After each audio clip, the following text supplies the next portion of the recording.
This evening at 5:30, the Personnel and Finance Committee of the Dane County Board will be taking up the proposed 2015 budget. That budget contains cuts to human services programs. Additional cuts may be proposed at the hearing tonight. This, unfortunately, will be the last opportunity for people to offer input on the human services budget. We're here to say, we believe you know what the right thing to do is. It's our hope you will do it.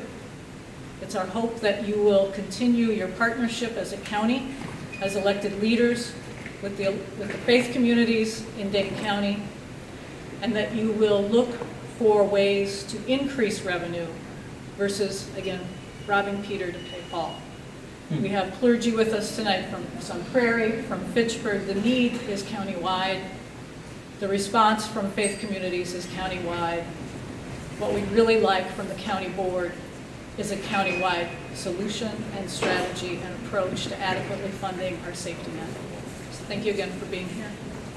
Thank you all so much for coming. At 5 o'clock tonight, Grace Episcopal Church will open its doors to serve as the men's shelter through Porch Light. Every night of the year, families from the Road Home program stay in area churches, including churches in Oregon and Stoughton. Our food pantry network in Dane County has grown from 21 pantries in 2004 to over 50 this year. Many of those pantries are housed in and supported by churches in Dane County. Every time one of us drives by a church in this county, we should be reminded of how the richest country in the world still denies fundamental human rights to our poorest brothers and sisters. MUM administers 2 eviction prevention funds, one with Allied Partners and one with First Unitarian Society. In addition, we sometimes are able to help congregations find assistance for people with whom they're working. From January of this year through today, we have written over $20,000 in checks for assistance. This is the highest amount we've ever written for that type of assistance, and every penny of that over $20,000 came from area churches. Not only is the hole getting deeper, but more people are falling into it. We truly need affordable housing. We need jobs that pay living wages. We need to open our eyes to the struggling, and we need to thank the faith communities of Dane County who undergird the safety net.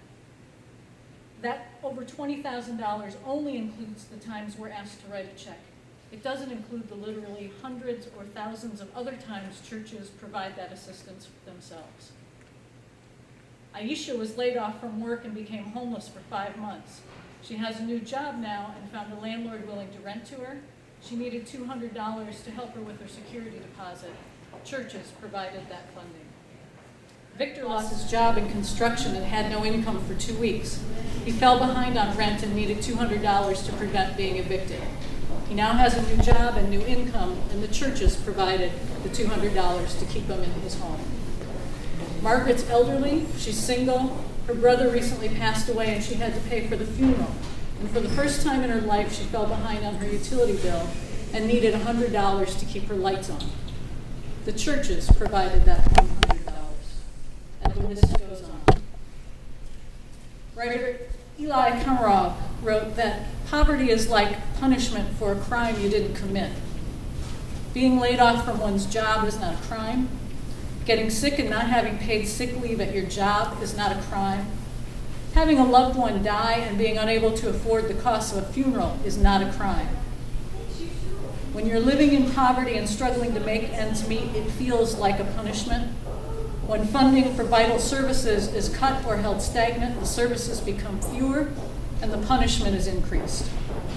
We're here today as people of faith to call on the Dane County Board to do the right thing, to stop robbing Peter to pay Paul, touting innovative programs that they fund by cutting existing services that fill a vital need in our community.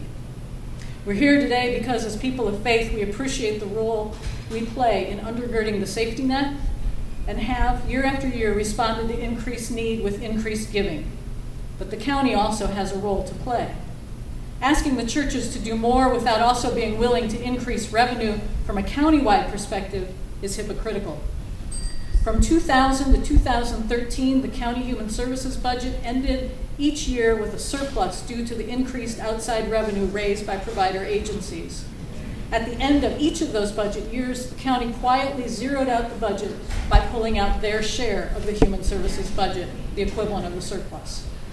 This even happened in 2009 when the county gave private nonprofits a 3% funding increase, and then in August cut it in half, saying there was not enough money. In 2009, the budget had over a $3 million surplus before it zeroed it out. That surplus could have been used to restore the 1.5% cut that the county gave to the nonprofits. You'll hear from several faith community leaders tonight, each with their own experience in struggling to meet the growing demand for assistance, while congregational members' resources are stretched thinner and thinner. In your press packet are some examples of what local churches are doing to support our neighbors in need. You'll also find a couple of examples of how the county human services budget, as passed by the Health and Human Needs Committee, proposes to cut funding for some services to fund new initiatives that are worthy projects, but so are the ones being cut. With that said, I would like to introduce our first speaker, Reverend Michael Schuler from First Unitarian Society. My name is Michael Schuler, and I've served the First Unitarian Society of Madison for the past 26 years. And having been apprised by Linda KETCHAM of the prospective cuts in the county human services budget, cuts that would eliminate funding for the Community Action Coalition's clothing distribution program and perhaps curtail other programs, I did agree to participate in this press conference in order to share my own personal perspective. First Unitarian Society is a very well-known local faith community founded in 1879. The congregation consists of approximately 900 families, 1,500 adults, and 500 children. In addition to our faithful and costly stewardship of one of the nation's most notable examples of modern church architecture, the Frank Lloyd Wright Meeting House, in recent decades we have increased our outreach efforts significantly. Currently, we contribute human and monetary resources directly and in collaboration with a number of community partners like Madison Urban Ministry. And so in our last budget year, for example, First Unitarian Society members prepared and served 36 meals for Madison's homeless population and contributed 101 volunteer shifts at 3 local shelters in the Madison area. We provided 79 grants to households to prevent evictions or to assist move-ins, totaling $15,000. And via our weekly shared outreach offerings, our members gave $22,500 to 21 local organizations. Our family-to-family holiday giving program provided 135 families, 569 adults and children, with groceries, practical items, clothing, furniture, appliances, and sundries. The estimated worth of this annual holiday outlay by our members is $30,000 to $40,000. We are a reasonably affluent, but not a particularly large religious community. Nevertheless, our direct and in-kind contributions to disadvantaged Madison and Dane County families now is in excess of $70,000 a year. We also employ a 25-hour-a-week social justice coordinator who manages our outreach programs and helps us to engage in effective advocacy work. Now, these are not easy times for faith communities in Madison and around the country. Membership growth at First Unitarian Society has been flat since the recent recession, and per-member giving barely covers our expenses. I know from conversations with colleagues that other congregations are in a similar situation. And thus the suggestion that area churches can fill the gap created by shifting county priorities and the curtailing of badly needed assistance programs just does not strike me as either responsible or realistic. And it is not as if the area faith communities and faith-based organizations like Madison Urban Ministry, Middleton Outreach Ministry, and Moses have been simply sitting on their hands. Each year, these organizations and their partners try their best to cope with growing demand for social services while also honoring their commitment to their own members, some of whom are also victims of the weak economy. At the same time, we recognize that congregational staffing patterns do not align well with the kind of work that the county may expect. Pastors and religious educators are not typically trained as social workers. I know I have not been. And clothing drives, food drives, emergency checks from churches do not add up to an organized, effective approach to the problem of chronic poverty. So with others here today, I believe that Dane County congregations with the capacity to give are already doing due diligence. And expecting them to do more while the county does less gives the appearance of a human services tax on these religious organizations. And so if supervisors are determined to ask my parishioners and my staff to contribute more than they already are, then the supervisor should be willing to ask the general population of Dane County to repair and to strengthen an increasingly frayed social service net. Thank you.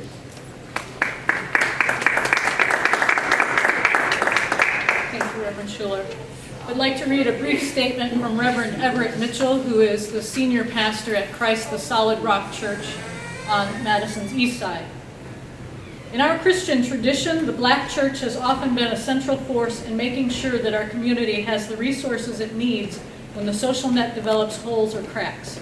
Since the recession hit, our church, Christ the Solid Rock Baptist Church, has been doing everything we can to keep our members out of homelessness, keep their electricity and heat on, and ensure that their children receive the nutritious meals they need to remain academically alert while in school.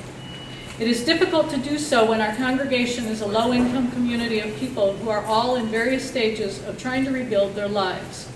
We receive no county, state, city, federal, or denominational funding to help out those in our congregation.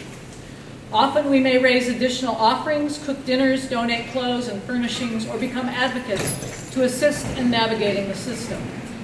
While we are located on the east side of Madison, we service families on the north side, south side, west side of Madison, as well as throughout the county in Verona, Sun Prairie, Fitchburg, Stoughton, and Middleton.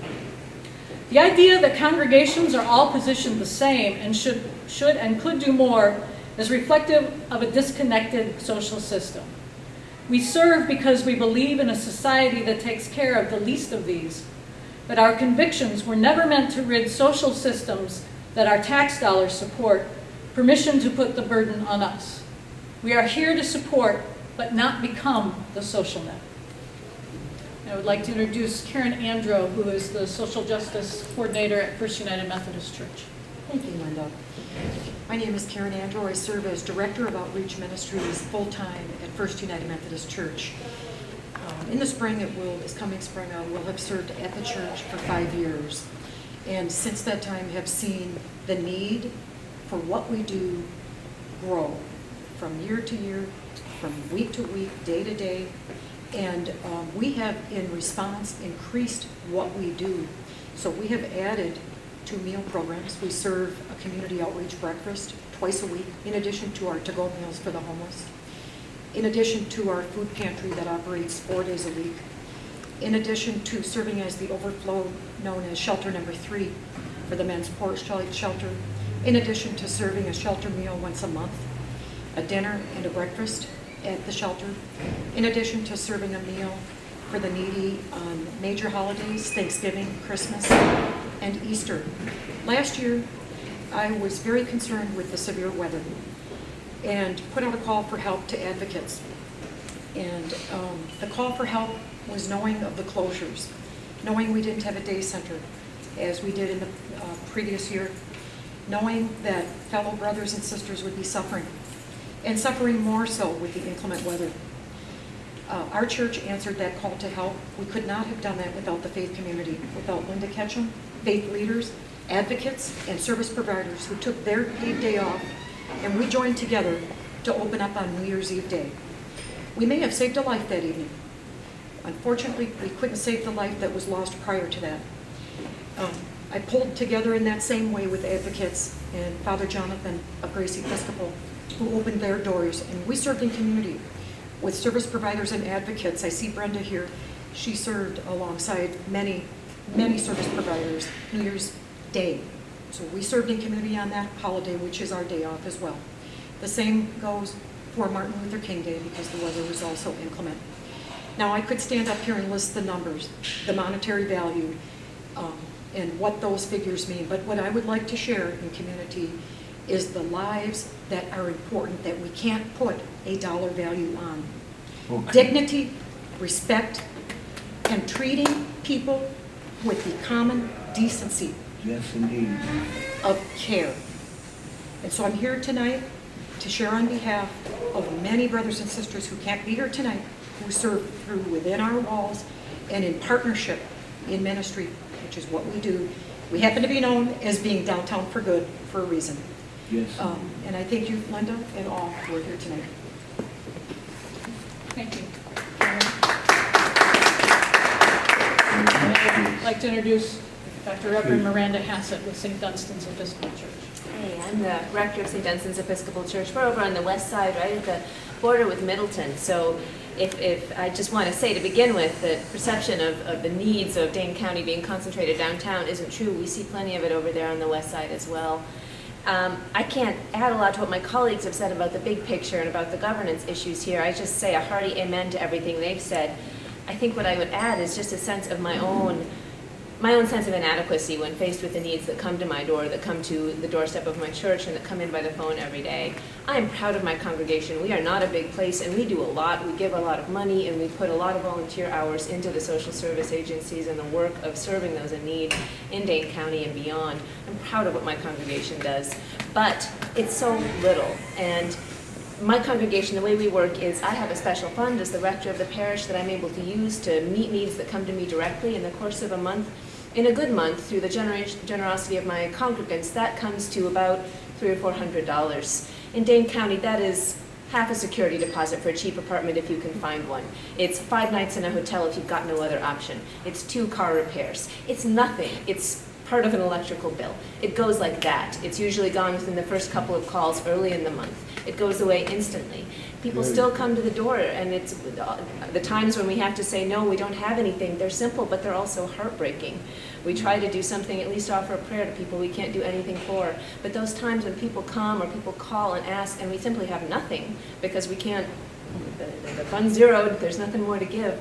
I'm aware of the inadequacy of our resources to meet the overwhelming need out there, and I'm also aware of my own inadequacy to assess what's really going on with people and help them come to a better solution or a longer-term solution to greater stability, to better employment, to whatever it is that's really the underlying issue that brought them to my door that day. Well, it means so much to me to have a robust social service system where I know people can be handed on to something that will help them through to that next step, to a place of greater well-being, where they don't need to be coming to call the church. I mean, that's agonizing work. People call and call and call. All the churches in town, I can't imagine how desperate you have to be to do that work of just calling and asking and calling and asking. I long to come to a day where people don't have to do that work, where what they need is in place to help them be at a place where they have the dignity and the well-being not to have to make those calls and to be able to take their own next steps on their own. Yes, we're so gratefully spoken. This evening at 5:30, the Personnel and Finance Committee of the Dane County Board will be taking up the proposed 2015 budget. That budget contains cuts to human services programs. Additional cuts may be proposed at the hearing tonight. This unfortunately will be the last opportunity for people to offer input on the human services budget. We're here to say, we believe you know what the right thing to do is. It's our hope you will do it. It's our hope that you will continue your partnership as a county, as elected leaders, with the faith communities in Dane County, and that you will look for ways to increase revenue versus, again, robbing Peter to pay Paul.